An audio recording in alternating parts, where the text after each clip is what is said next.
예수 그리스도의 복음의 시작이라는 1절 말씀을 가지고 예수가 누구신가? 하나님이시다. 창조주시다. 그러면서 동시에 예수시다. 구원자시다. 예수란 말은 구원자인데요. 구원자다. 그리고 그분은 심판주시고 그리스도다. 그리스도다. 예수님은 왕이시고 선지자시고 제사장이시다. 그래서 우리가 마가복음 1장 1절을 가지고 4번에 걸쳐서 예수가 누구신가에 대해서 말씀을 나눴습니다. 그리고 세례 요한의 이야기를 통해서 우리도 예수님이 오시는 날을 준비하자. 그 길을 준비하고 살자. 주님 다시 오실 날을 우리가 준비하고 살자. 그런 주제로 2번에 걸쳐서 말씀을 전했습니다. 그리고 세례 받으신 사건을 통해서 예수님이 이제 공식으로 공생애를 시작하시는 선포식임, 취임식을 하셨다는 사실을 받고, 그러자마자 바로 광야로 내몰려서 시험을 받으시는 말씀을 나눴습니다. 그래서 또 광야로 나가신 예수님, 그래서 4번에 걸쳐서 설교를 했습니다. 우리 인생길에도 광야길이 있다. 광야로 내몰릴 때가 있다. 그 광야 생활을 어떻게 해야 될 것인가도 설명을 해드렸고, 또 예수님이 시험 받는 걸 통해서 3번에 걸쳐서 3가지 예수님을 시험했던 시험의 내용들을 다루면서 오늘도 마귀는 집요하게 우리를 유혹하고 시험하고 있다. 그래서 우리가 완전 무장을 잘해서 마귀를 대적하고 승리하고 살아야 된다.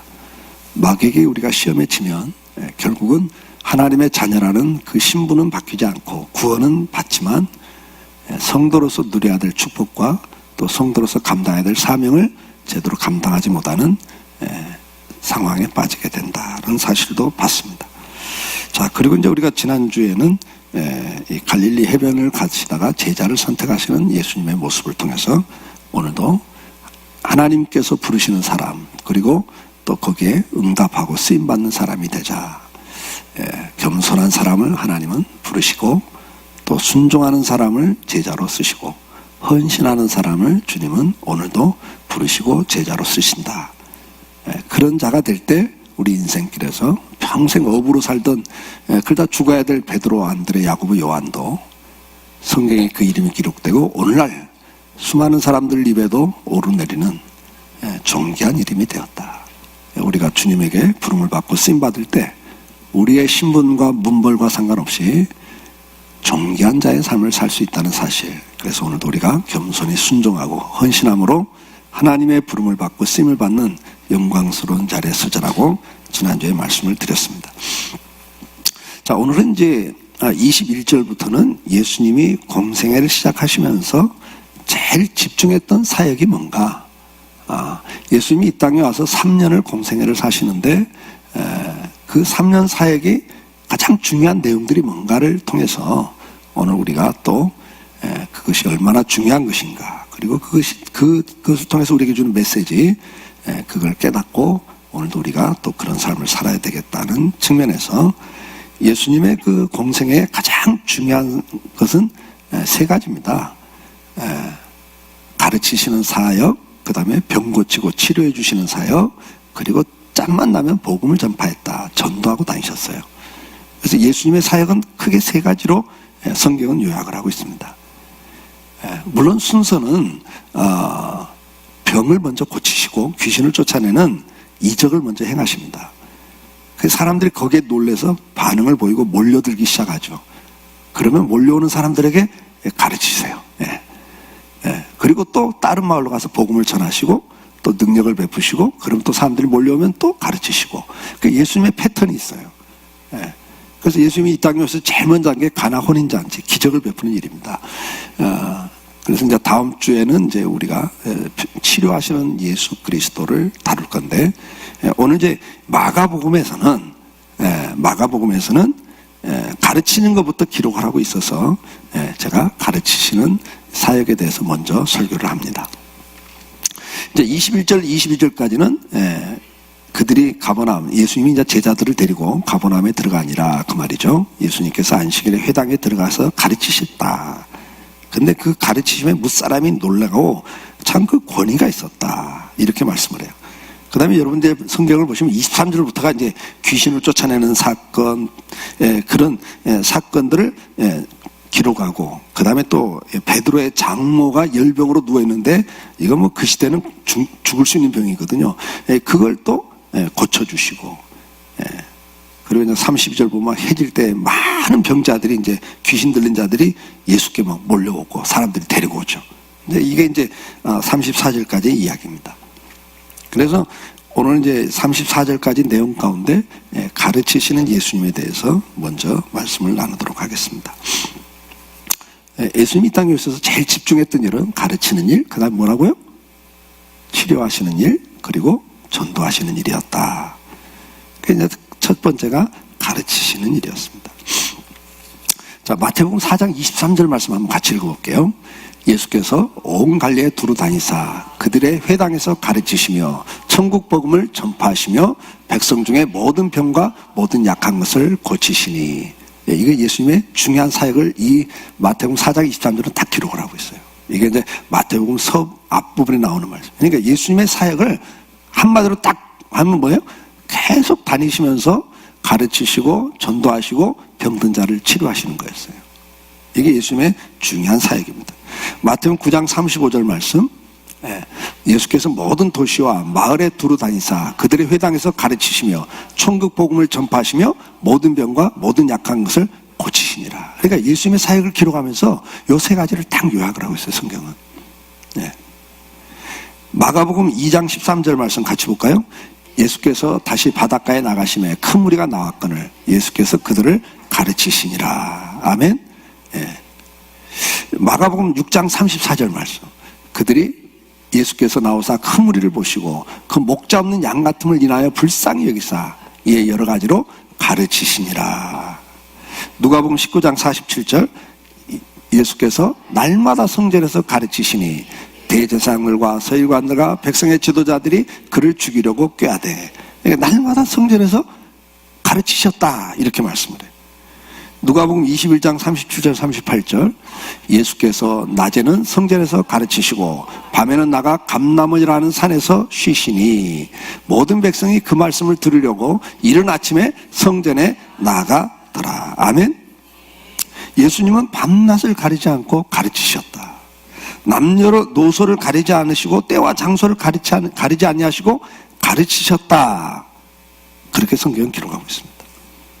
예수님의 생애에서 가장 중심에 있는 것이 뭐였습니까? 가르치는 일이었습니다. 왜요? 이것이 가장 예수님이 오셔서 사는 일 가운데 중요한 일인 것을 주님은 아셨습니다. 여러분들, 왜 가르침이 중요하죠? 예수님 말씀에 천국 이 복음은 비밀이다. 다 할 수 있는 게 아니다. 근데 이게 가르침을 통해서 깨닫는 자만 아는 거라 그랬어요. 왜 가르침이 중요합니까? 가르침을 통해 우리는 알게 됩니다. 배움을 통해서 우리는 알게 됩니다. 그리고 알므로 믿음이 생깁니다. 믿음은 들음에서 나느니라, 그렇게 말씀을 해요. 그러니까 우리가 들어야 알고 알아야 믿게 돼요. 그리고 믿음으로 하나님의 뜻을 제대로 행할 수가 있습니다. 그러니까 모르면, 무지하면 하나님의 뜻을 깨닫지도 못하니까 하나님의 뜻대로 살 수가 없어요. 자기 생각과 상황을 따라 살아버려요. 우리가 하나님 말씀을 부지런히 배워서 알아야 하나님의 뜻을 알 뿐만 아니라 그 앞에 먼저 알물 통해서 믿음이 생기고 그 알물 통해서 순종할 수 있는 자리에 가게 되는 거죠. 그렇기 때문에 사탄은 제일 방해하는 것 중에 하나가 뭐냐? 가르침을 하는 걸 방해하고 그 다음에 가르침을 받는 것을 방해한다는 사실을 우리는 알아야 됩니다. 사도행전 4장 2절 말씀 같이 한번 읽어볼까요? 예수 안에 죽은 자의 부활이 있다고 백성을 가르치고 전함을 싫어하여 그랬어요. 그러니까 사도들이 이제 제자들이 예수님을 전하는데 그 복음을 가르치는데 그걸 싫어했다 그랬어요. 사도행전 4장 18절 한번 읽어볼까요? 그들을 불러 경고하여 도무지 예수의 이름으로 말하지도 말고 가르치지도 말라 하니라. 이 사탄의 세력은요, 예수님이 살아계실 때 이 바리새인들을 뭐라고 그러세요? 사탄의 회라 그랬거든요. 그러니까 자칭 자기들이 신앙생활을 제일 잘한다고 말하는 사람들이었지만, 성경을 제일 많이 알고 성경대로 산다고 말했지만, 주님께서는 그들을 사탄의 회라 그랬어요. 근데 그들은 계속해서 뭐예요? 예수님의 이름으로 말도 하지 말고 가르치지도 말라라고, 그래서 사람을 잡아다가 가두고 때리고 죽이기까지 하는 거예요, 나중에. 사탄은 우리가 말씀을 가르치고 배우는 일을 제일 싫어합니다. 어떻게 해서라도 가르치는 것을 방해하고 배우는 걸 방해합니다. 지금도 사탄은 정치 권력을 가지고, 종교의 이름을 가지고 복음 전파를 가로막습니다. 사도 바울이 그래서 갈라디아서 뭐라고 그래요? 이 전도의 문이 열리기를 기도해달라 그러는 거예요. 복음을 강력하게 막습니다. 예수 이름을 전하는 걸 강력하게 막습니다. 지금 중국에서도 10년 이상 된 선교사들 그냥 다 추방시키고 있습니다. 권력의 이름으로 인도에서도 수많은 선교사들이 추방을 당하고 있습니다. 이슬람권에서는 선교하다가는 잡히면 죽습니다. 철저하게 막습니다. 성경을 가지고 들어오는 것도 막고, 자국민에게 만나서 예수 이름을 전하는 것 자체를 엄벌에 처하고 있습니다.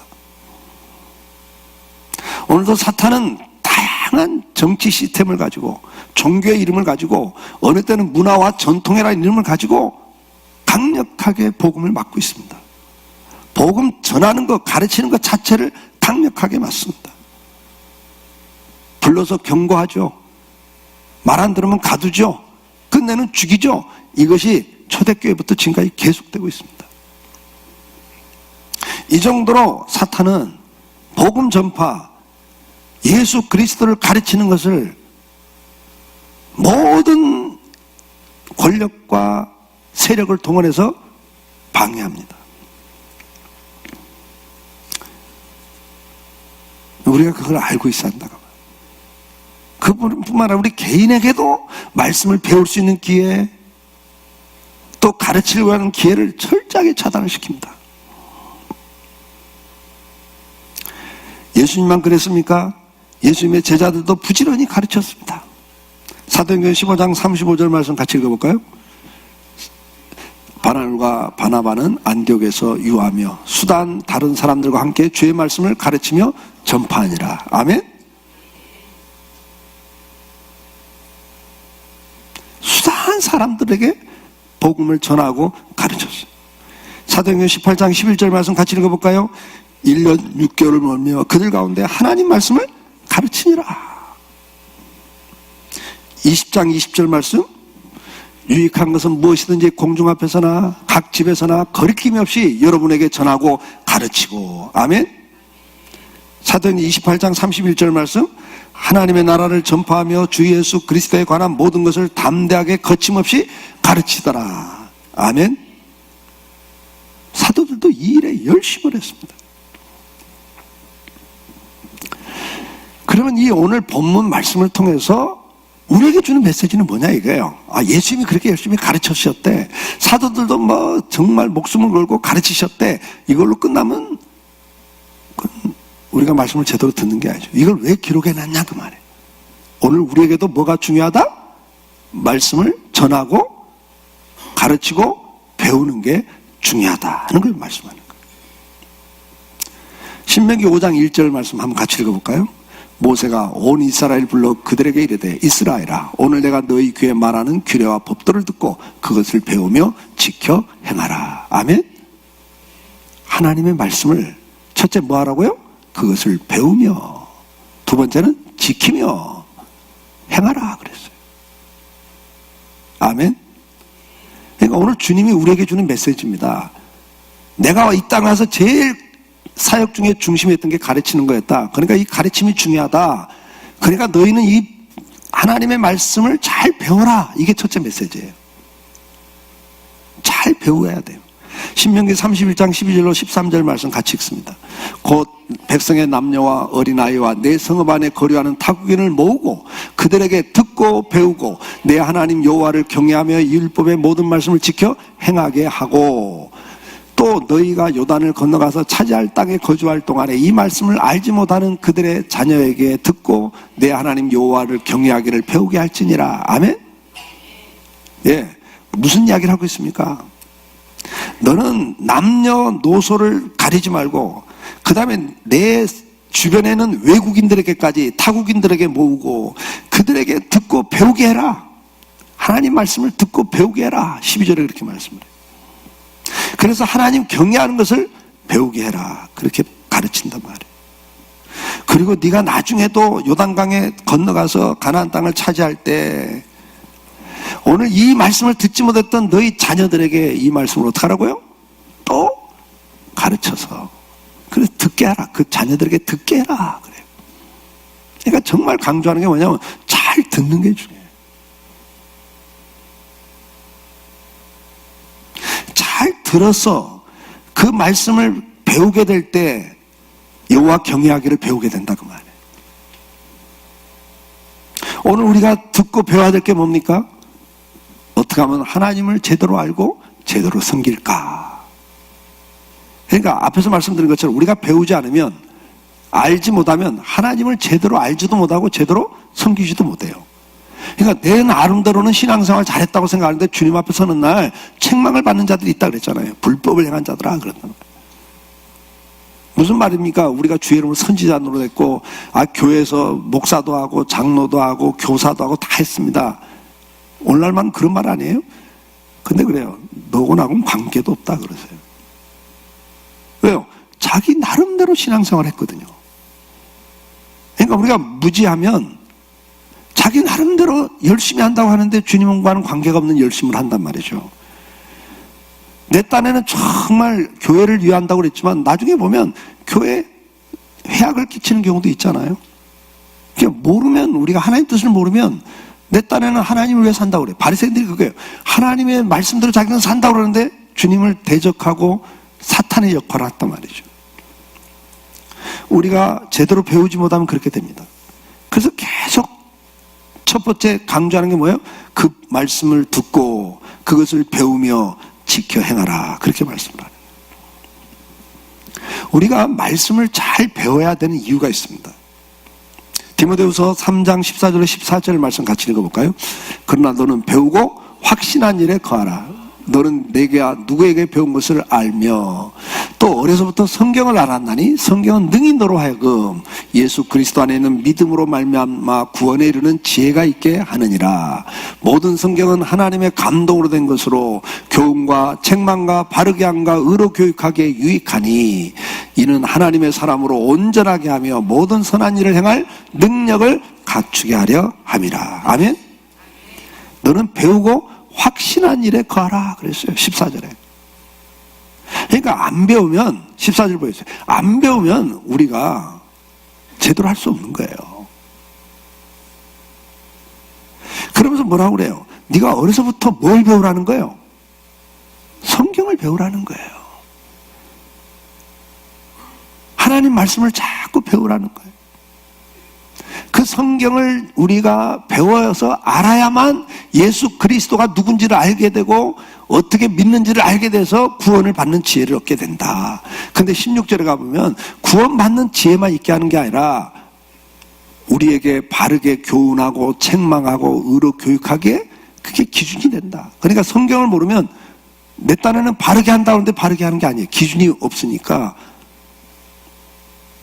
의롭다고 그러는데 의로운 게 아니라는 거죠. 그러면서 17절에 뭐라고 그래요? 하나님의 사람으로 온전하게 하며 모든 선한 일을 행할 능력을 갖추게 하는 것이 말씀이다 그랬어요. 말씀을 배우고 행하면 구원과 바르게 함과 온전하게 된다. 얼마나 중요한 거냐. 우리가 말씀을 배워야만 구원을 받습니다. 말씀을 배워야만 바르게 하고 온전하게 할 수 있는 능력이 그 안에서 있다고 말이에요. 빌립보 1장 9절로 11절 말씀을 같이 읽습니다. 내가 기도하노라 너희 사랑을 지식과 모든 청명으로 점점 더 풍성하게 하사 너희로 지극히 선한 것을 분별하며 또 진실하며 허물 없이 그리스도의 날까지 이루고 예수 그리스도로 말미암아 의의 열매가 가득하여 하나님의 영광과 찬송이 되기를 원하노라. 아멘. 9절 보세요. 내가 정말 너희를 위해서 기도하고 있다. 뭘? 너희 사랑을 지식과 모든 총명으로 점점 더 풍성하게 하세요. 그러니까 내가 하나님을 사랑합니다, 이웃을 사랑합니다 해도 하나님은 나 그거 싫어.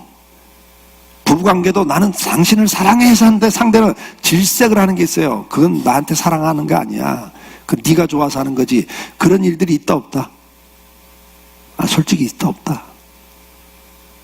자기 딴에는 사랑해서 한다고 했는데 상대는 질색을 하는 게 있습니다. 그건 사랑이 아니에요. 무지한 거예요.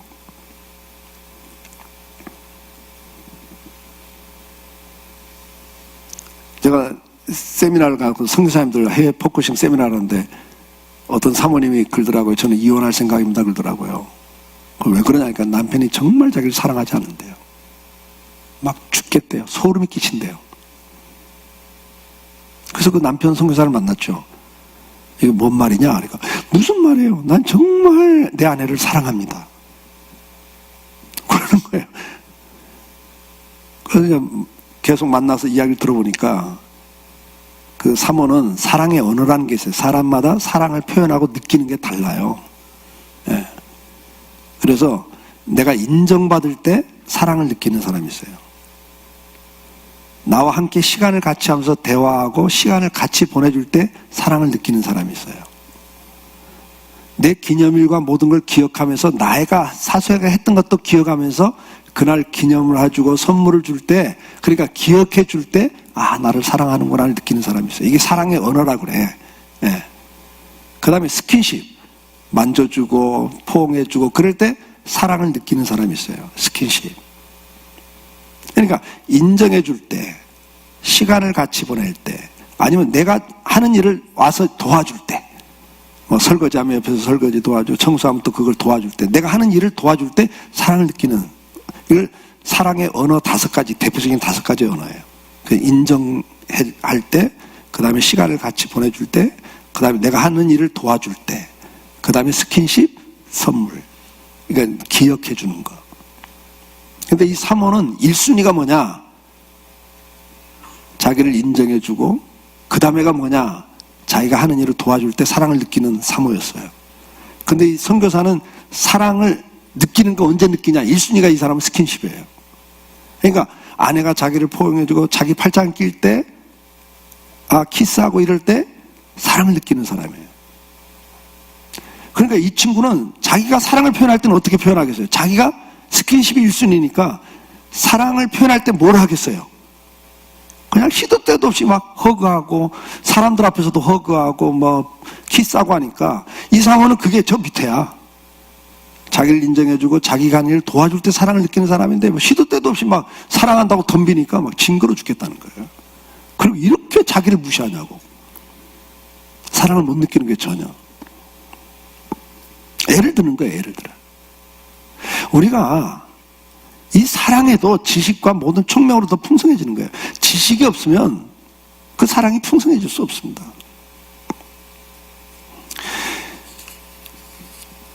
그리고 이 지식이 없으면, 모든 총명이 없으면 너희로 지극히 선한 것을 분별할 수가 없어요. 예. 10절에 보니까 이 사랑을 통해서가 아니고 이 지식을 통해서, 총명을 통해서 뭐예요? 선한 걸 분별하게 되고, 그래서 진실한 걸 택하게 되고 허물이 없어져서 그리스도 날에 이른다. 그렇게 설명을 하는 거예요. 그 결과가 뭡니까? 의의 열매가 가득하고 하나님의 영광과 찬송이 된다. 이렇게 설명을 해요. 그러니까 말씀에 대한 지식이 없으면 선한 걸 분별할 수 없어요. 진실해질 수가 없고 의로워질 수가 없어요. 지식이 더해질 때, 하나님 말씀을 더 알게 될 때 우리는 선한 걸 분별하게 되고 진실하게 되고 허물이 없어지고 의의 열매가 많아지고 그 결과 하나님의 영광과 찬송이 된다. 이렇게 말씀을 해요. 자, 여러분 보세요. 우리가 말씀을 모르면 어떻게 된다고 그랬어요? 구원받을 수도 없고 바르게 될 수도 없고 온전해질 수도 없다. 우리가 말씀에 대한 지식이 없으면 선한 걸 분별할 수도 없고 진실하게 갈 수 없고 허물이 많아지고 결국은 의의 열매도 없어지고 결국은 하나님의 영광과 찬송이 아니라 영광을 가리는 자리에 간다. 그런 의미죠. 자, 신명기 15장 4절 말씀 같이 읽어보겠습니다. 내가 만일 내 하나님 여호와의 말씀만 듣고 내가 오늘 내게 내리는 그 명령을 다 지켜 행하면 내 하나님 여호와께서 내게 기업으로 주신 땅에서 네가 반드시 복을 받으리니 너희 중에 가난한 자가 없으리라. 아멘. 여러분 보세요. 하나님 말씀을 잘 듣고 그 명령을 따르면 반드시 복을 받는다 그랬어요, 여러분.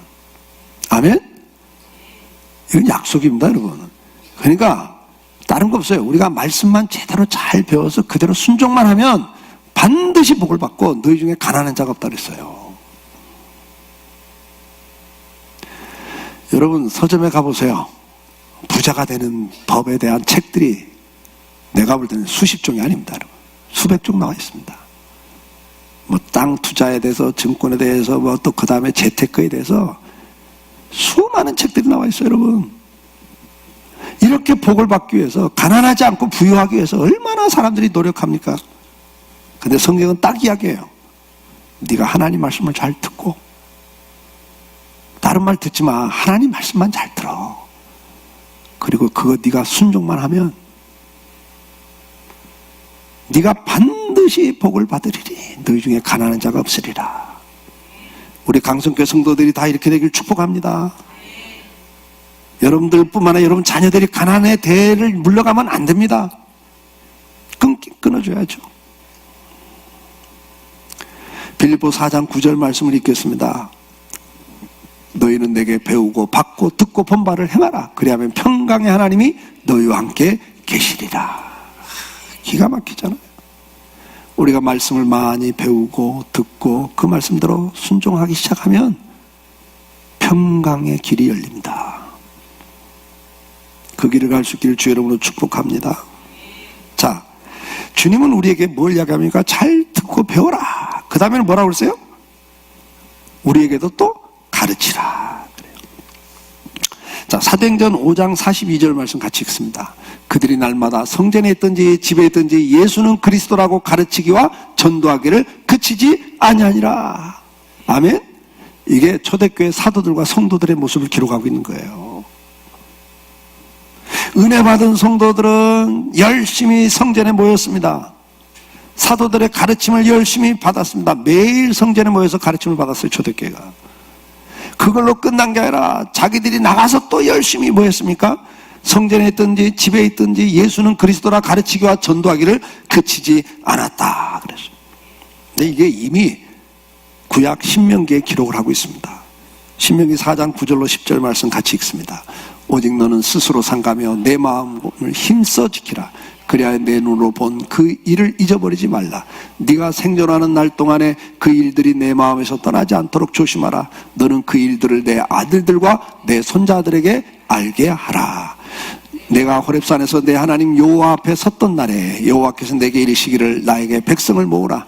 내가 그들에게 내 말을 들려주어 그들이 세상에 사는 날 동안에 나를 경외함을 배우게 하며 그 자녀들에게 가르치게 하리라 하시매. 아멘. 9절에 뭘 먼저 이야기합니까? 여러분 9절 보세요. 너희는 정말 조심해라. 스스로 삼가라 말은 조심하라. 그러면서 뭐래요? 네 마음을 힘써 지켜라. 마음을 지키라는 게 힘써 이 마음을 지켜라. 그러면서 뭐라고 그래요? 그리하여 내 눈으로 본 그것을 잊어버리지 말라. 그걸 네 마음에서 떠나지 말게 해라. 그게 무슨 이야기입니까? 지금까지 출애굽을 해서 구원받았던 이야기, 광야 생활, 그 얼마나 많은 하나님의 은혜와 능력을 체험했냐 그 말이에요. 너 그거 잊어버리지 마 그 말이에요. 네 마음을 딴 데다 풀어가지고 딴 데 뺏겨서 그거 잊어버리지 마. 내가 그동안 너에게 베풀었던 은혜의 역사들을 너는 기억해야 된다. 그리고 뭐라 그래요? 너는 그 일들을 내 아들들과 내 손자들에게 알게 해라 그래요. 아멘. 여러분 신앙생활 혼자 잘하는 걸로 끝나면 안 되십니다. 우리가 신앙생활하는 동안에 체험했던 하나님에 대해서 야 하나님 이럴 때 기뻐하시더라. 야 이럴 때 하나님은 슬퍼하시더라. 야 이럴 때 하나님은 기뻐하시고 은혜를 주시더라. 야 이럴 때는 하나님께서 매를 대시더라. 그러니까 너는 그 매 맞는 자리에 가지 마라. 그건 고통이고 아픔이다. 인생에 너무나 힘듭니다. 야 우리가 광야길에서 수많은 경험을 했다. 야, 우상 숭배하지 마라. 야, 간음하지 마라. 야, 하나님을 불신앙하고 시험하지 마라. 야, 어떤 일이 있어도 광야 생활 힘들어서 우리가 원망불평하다가 망했다. 야, 원망불평하지 말고 감사해라. 가르치라는 거예요. 그걸 부지런히 내 아들들과 손자들에게 알려주라는 거예요. 아멘. 10절에도 뭐라고 그래요? 그들이 세상 사는 날 동안 나를 경외함을 배우게 하며 그 자녀들에게 가르치게 하라. 신명기 6장 7절 말씀을 같이 읽습니다. 내 자녀에게 부지런히 가르치며 집에 앉아있을 때든지 길을 갈 때든지 누워있을 때든지 일어날 때든지 이 말씀을 강론할 것이며. 아멘. 여러분, 누구에게 부지런히 우리가 또한 가르쳐야 되겠습니까? 자녀들입니다. 앉아있을 때나 길을 갈 때나 누워있을 때 잠자리 들 때도 그래 잘 자라 축복기도 해주면서 오늘 하루 어떤 일이 있었냐? 이런 일이 있었어요. 아, 그랬구나. 그래, 많이 힘들었겠다. 그런데 그래, 주님은 너한테 어떻게 하길 원하셨니? 아, 그땐 생각 못했어. 화가 나가지고 힘들어서. 그랬구나. 그래, 그런 일을 통해서 주님은 어떻게 하길 원하셨을까? 나도 그런 일이 있었다. 화가 나고 힘들 때가 있었지. 아, 그 친구가 나를 몰라주고 뒤에 가서 내 욕을 하고 그래서 내가 오해를 받고 친구들한테 왕따도 나도 됐었지. 그래서 나도 그 친구에 대해서 같이 욕하고 같이 비난하고 조롱하려고 그랬는데 그렇게 해보니까 오히려 안 되더라. 하나님 기뻐하지 않더라. 그럴 때 내가 칭찬하고 그 친구를 위해서 기도해줬지. 그때 하나님께서 내게 은혜를 더 주시더라. 이런 이야기들 이해가 좀 되세요? 여러분들이 신앙생활하면서 수많은 경험들 한 게 있잖아요. 실패했던 일, 성공했던 일, 말씀대로 순종해서 은혜 받았던 일, 불순종해서 일이 더 꼬였던 일들, 이런 것들을 부지런히 자녀들에게 이야기해 주라는 거예요. 일어날 때도, 아침에 일어날 때도, 식탁에 앉아 있을 때도 부지런히 그 이야기를 들려주라는 거예요. 오늘 이 은혜가 있기를 주의 이름으로 축복합니다. 이걸 회복하기를 주의 이름으로 축복합니다. 안 되면 문자라도 보내면 되잖아요. 카톡방을 통해서도요. 그냥 친구 차단을 하더라도 메시지는 차단 못하니까 또 해. 그냥 하세요. 부모 메시지까지 차단할 놈이 어디 있습니까? 듣든지 듣지 않든지 해주라 그랬어요. 때가 되면 하나님께서 역사하시면 그 들렸던 이야기 생각나고 깨달아지는 날이 옵니다. 그 다음에 고린도전서 14장 19절을 같이 읽습니다. 그러나 교회에서 내가 남을 가르치기 위하여 깨달은 마음으로 5마디 하는 것보다 1만 마디 방언으로 말하는 것보다 나으니라. 아멘. 네가 교회에서도 네가 남을 가르치기 위하여 깨달은 마음으로 5말을 하는 것이 1만 마디 방언하는 것보다 낫다 그랬단 말이에요. 그러니까 밤새 방언 기도하는 것보다 뭐가 낫다고요? 내가 깨달은 걸 다른 성도한테 몇 마디 해주는 게 훨씬 낫다고 그래서 주님은. 아멘? 이거 하시란 말이에요. 그저 만나면 쓸데없는 이야기 하지 말고, 이제 교인들 만났을 때도 다른 이야기 하지 마. 부지런히 하나님, 그동안 내가 경험한 하나님을 들려줘야죠. 내가 깨달은 걸 가르쳐야죠. 이렇게 할 수 있길 주의 이름으로 축복합니다. 축복합니다. 그냥 교인들끼리 만나고 다 쓸데없는 이야기로 시간 보내는 게 너무 많아요. 하나님 기뻐하지 않아요. 그죠? 만나면 내가 깨달은 하나님에 대해서 가르치는 걸 열심히 할 수 있기를 축복합니다. 골로새 3장 16절 말씀 같이 읽습니다.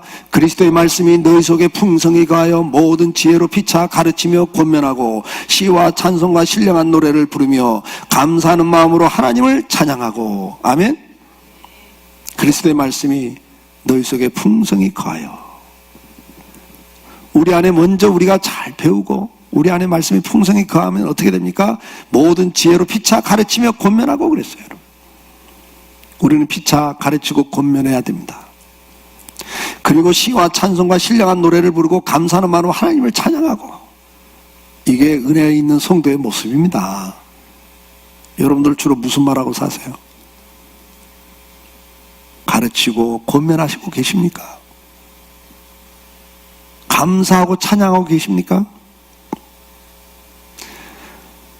이렇게 할 수 있기를 주 여러분 축복합니다. 이게 살아있는 성도, 은혜 받은 성도의 모습입니다.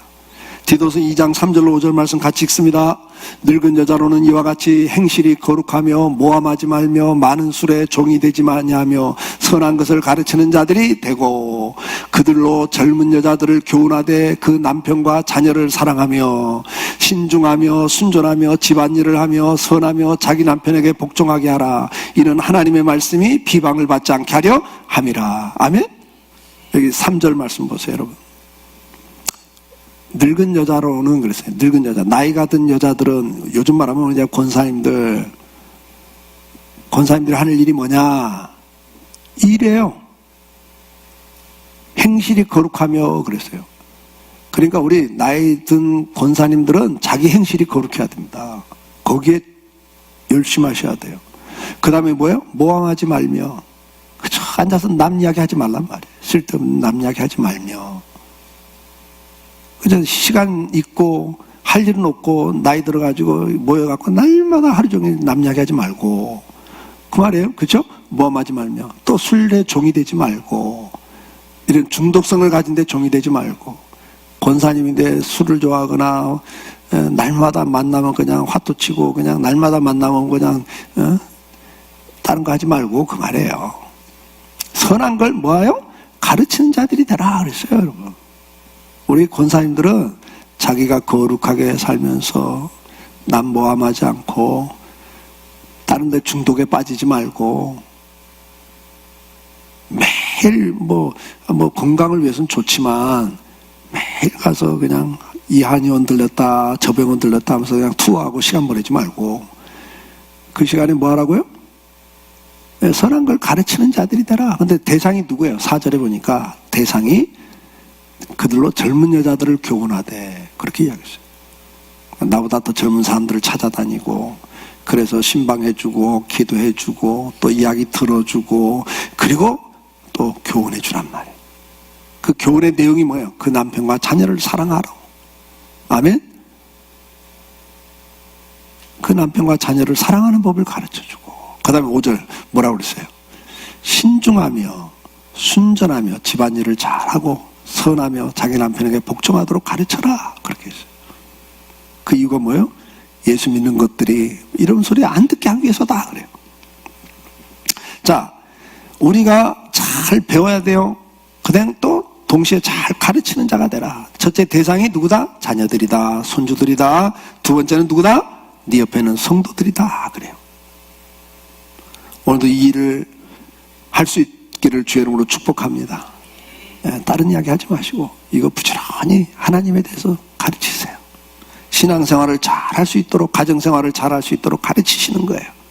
그러면 어떻게 가르치고 권면하는가 할 때 데살로니가전서 2장 11절 말씀, 데살로니가 같이 읽습니다. 너희도 아는 바와 같이 우리가 너희 각 사람에게 아버지가 자기 자녀에게 하듯 권면하고 위로하고 경계하노니.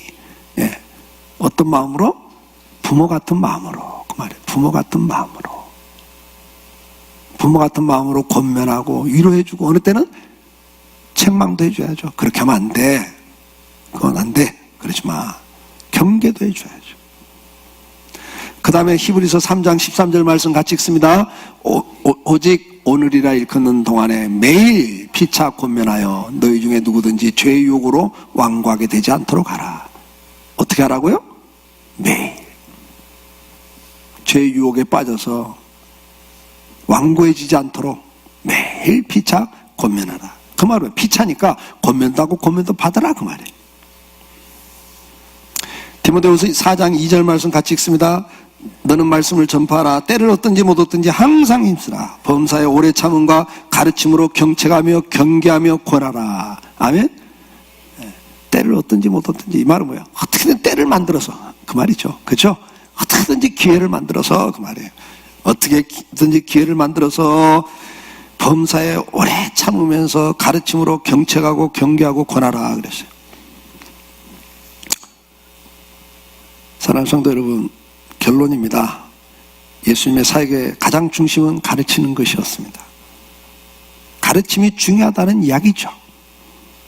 모르면 알 수 없고, 제대로 알지 못하면 믿을 수 없고, 믿지 못하면 결국은 불순종하게 됩니다.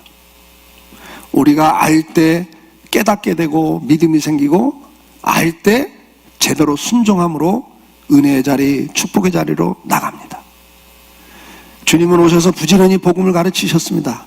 믿고 구원받는 길을 가르쳐 주셨습니다. 그리고 제자들은 그 구원의 길과 구원받는 성도가 어떻게 세상에서 살아가야 될지에 대해서 가르쳤습니다. 그러므로 우리도 부지런히 배워야 됩니다. 배우면 어떤 은혜가 있었습니까? 형통했습니다. 복을 받았습니다.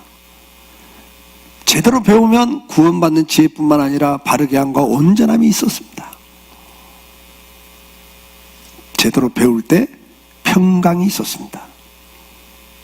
오늘도 우리가 말씀을 제대로 배움으로 하나님이 주시는 은혜 속에서 지혜로운 자가 되길 축복합니다. 평강의 길을 걷기를 축복합니다. 구원받는 자리뿐만 아니라 여러분들이 바르게 의롭게 설 수 있기를 축복합니다. 제대로 배움으로 하나님 뜻을 분별하고 순종함으로 복 받는 자들이 되기를 바랍니다. 반드시 복을 받고 가난한 자가 없다고 했습니다. 오늘 이 약속들이 이루어지길 주의 이름으로 축복합니다. 뿐만 아니라 배우는 자로 끝나는 것이 아니라 부지런히 가르치는 자가 되라고 말씀해 주셨습니다. 이제는 내가 배운 것, 깨달은 것을 가르치는 자가 돼야 됩니다. 배우는 자리에 머물지 않고 이제는 가르치고 전하는 자리로 함께 가야 됩니다. 첫째, 가정에서 자녀들, 손주들을 부지런히 가르치셔야 됩니다. 여러분 평생에 경험한 하나님을 들려줘야 됩니다. 그리고 교회에서도 우리는 다른 성도들을 잘 권면하고 가르치고 양육하는 성도가 돼야 됩니다. 교회 와서 나 혼자 열심히 믿고 배우고 끝나면 안 됩니다. 여러분의 자리 옆에는 항상 여러분 때문에 새롭게 예수 믿는 사람이 있어야 되고, 여러분 옆에는 반드시 여러분보다 더 하나님 앞에 성숙한 일꾼들이 만들어져 있어야 됩니다.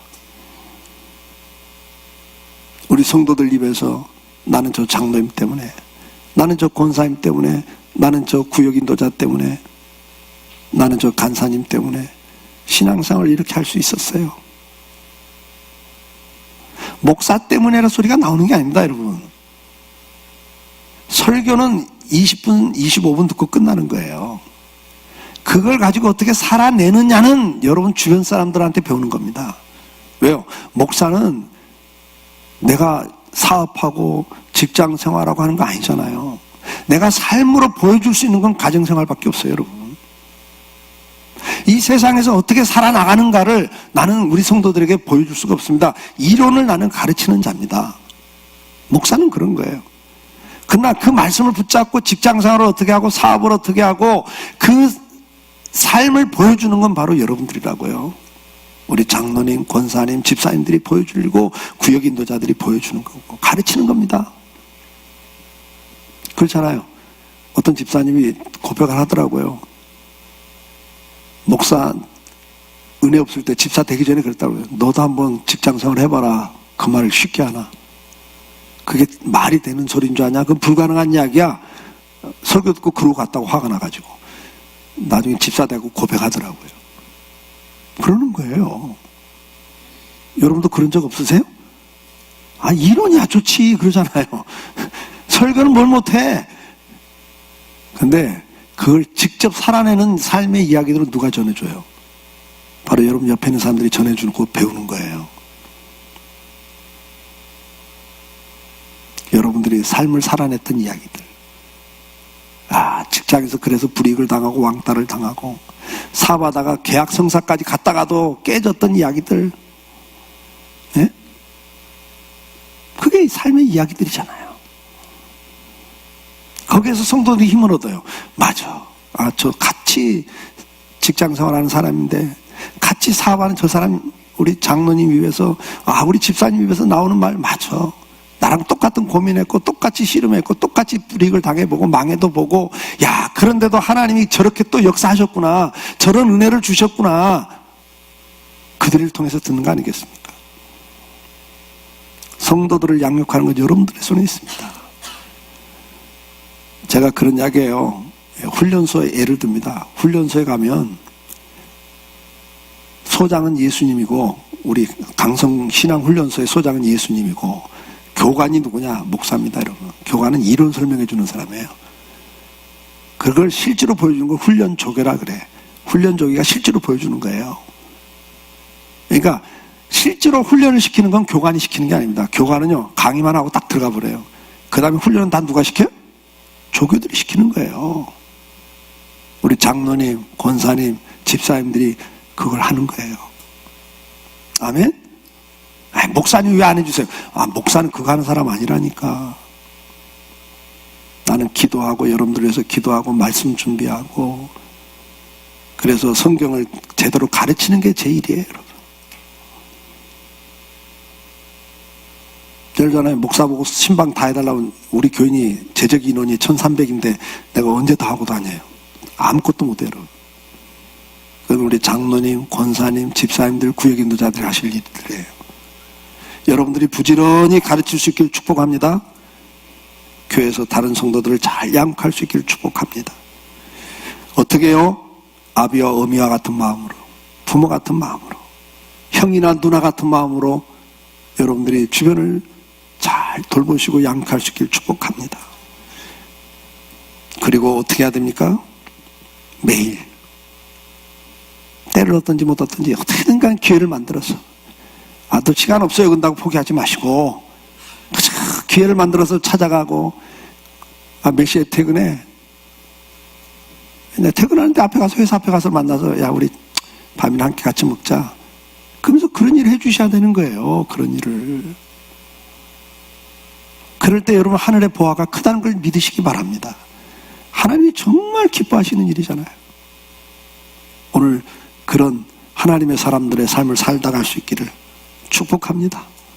여러분을 통해서 누군가가 양육되고, 그래서 주님 앞에 가는 날 그것이 여러분의 면류관이 될 수 있기를, 그 사람들이 여러분들의 자랑거리가 될 수 있기를 주의 이름으로 축복합니다. 기도합시다.